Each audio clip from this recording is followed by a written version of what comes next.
Yung nagsabi na bigay kasi nakatayo lang daw si Jericho Cross. Hindi totoo yan mga idol. Ito yan si Jericho Cross Ayan bantayan niya siya. Nalingat lang kasi si Jericho Cross dahil matalino si si Tenorio ayan Dikit pa pero di niya pwedeng paulin kasi yan kasi sure ball din sa free throw si Tenorio.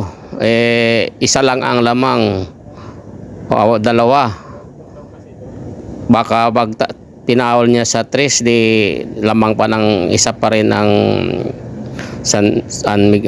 Hinebra, kaya ang ginawa niya ay inano na lang niya, sugal na lang yun kung pumasok o hindi. 3 points naman malayo, halos 4 points ang layo pero pumasok talaga mga idol. Kaya yun ang paliwanag doon mga idol. Huwag niyong sabihin na binigay ni Cruz. Kawawa naman si Jerry Cruz, hindi nakatulog. Ayan tingnan mo. Kasi gusto niyang agawin yung bola kaya yung paa niya medyo na out balance, kaya nahuli siya doon kay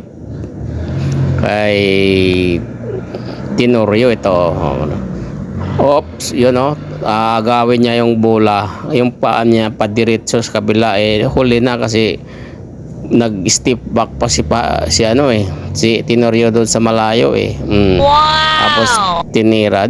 Kaya hindi natin masisisi si Cruz kasi nagbantay din talaga siya.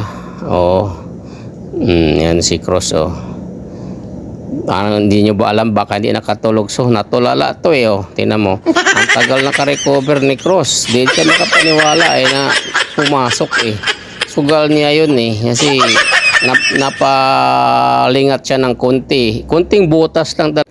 Ang masakit doon, hindi niya nagamit yung signature move niya na dila.